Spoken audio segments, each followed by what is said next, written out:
It's sometimes been said that we have to become divine scientists, divine physicists, and divine alchemists, and we know the way of science to explore the nature of existence, and we know the science also related to becoming a physicist, exploring the mechanism, the workings of life, and the alchemist playing with the chemistry of life. But perhaps we have to add to our pantheon by becoming divine psychologists. What is the nature of psychology? But to attain this, we've been exploring psychology, or the psychology of stories. And perhaps we've experienced that the Zen stories can be like koans that trip up our mind. And the Sufi stories addle our mind. They're abstruse. They make us dive deeper. But what about the Taoist stories? And this is a Taoist story. Let's see what light it brings to our attempt to claim our divine psychology. It's a story about a man called Kai Fa, and he was a judge, a very esteemed judge, because he was deemed to be incorruptible. He dispensed justice to both the rich and the poor, not even considering what state of mind one might be in regarding intelligence and the like. But first and foremost, Kai Fa was a Taoist.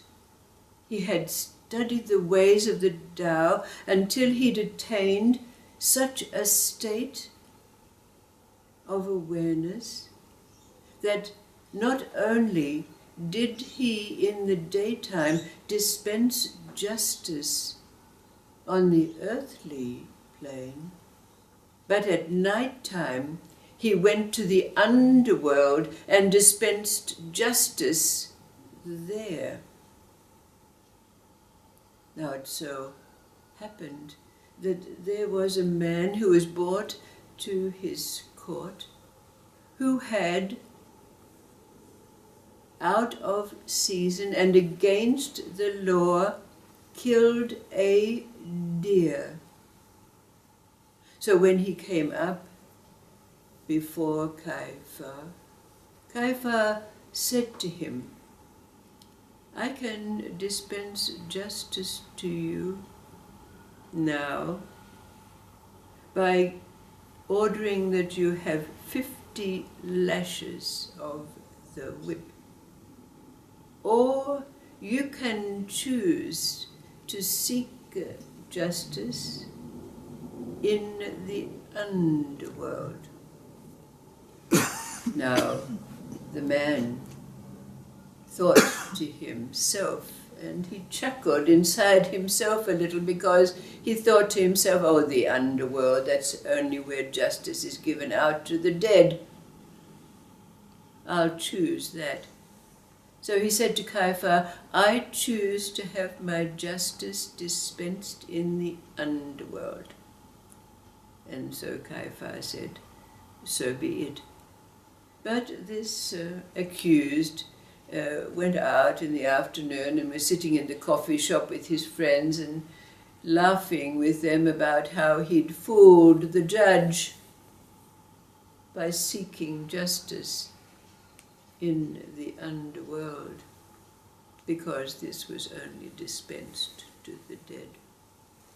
But that night when the accused lay down to sleep, suddenly he felt and saw in front of him two burly demons who took him each by the elbow and led him down to the underworld, where, to the accused's great surprise, there was Kaifa standing at his lectern.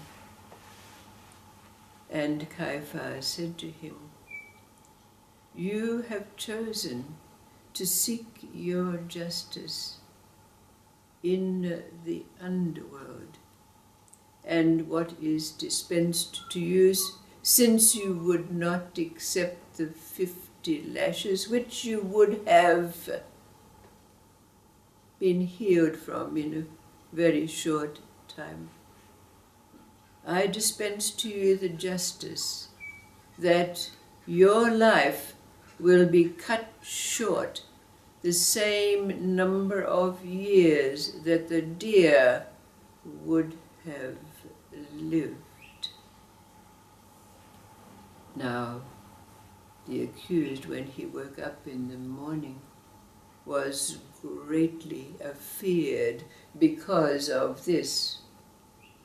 And in the following days he made sure that he did not go into any dangerous situations. He didn't argue with anyone in case they maybe tried to kill him, and so on. And after some time, he thought to himself, well, Kaifa must have been incorrect. It's not going to come to pass. After all, I was right. Justice is only dispensed in the underworld to those who have died. But not long after, the man went into a store, and while he was there, the roof of the store fell in, killing none of the other patrons who were there, only the accused himself.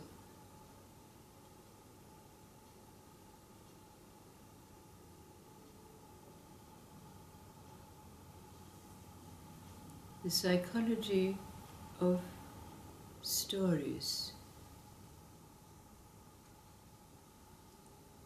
As we hear this Taoist story, and perhaps there will be others, just like there are other Zen stories, other Sufi stories,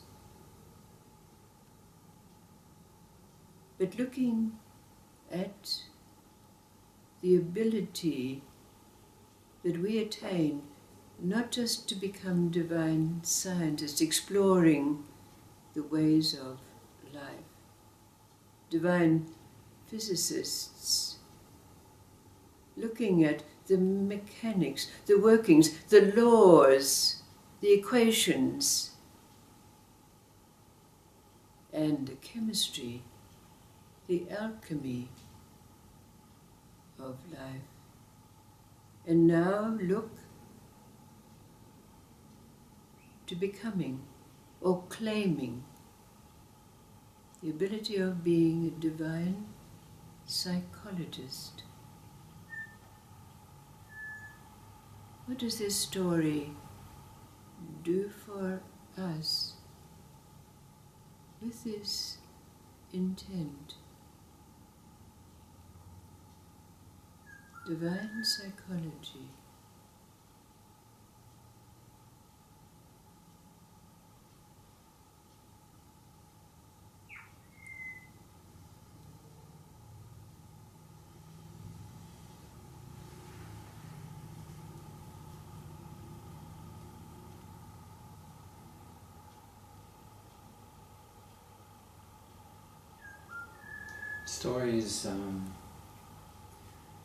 Stories offer a lot of guidance without being told what to do, which is really nice.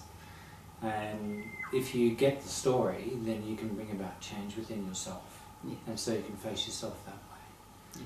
which is a really nice way of doing it. Otherwise, if you're being told directly what to do, you can resist and say, and you get a little bit sort of high and mighty and not do anything. But this story in particular was interesting because it's about reaping what you sow and not wanting to get the fruit. And if you're going to get the fruit, trying to, work it so the fruit is less or the fruit is whatever it is. And in having the arrogance and thinking that he had escaped justice, he actually fooled himself into having a worse account, which ended up not being in his favour at all. Yes. Which was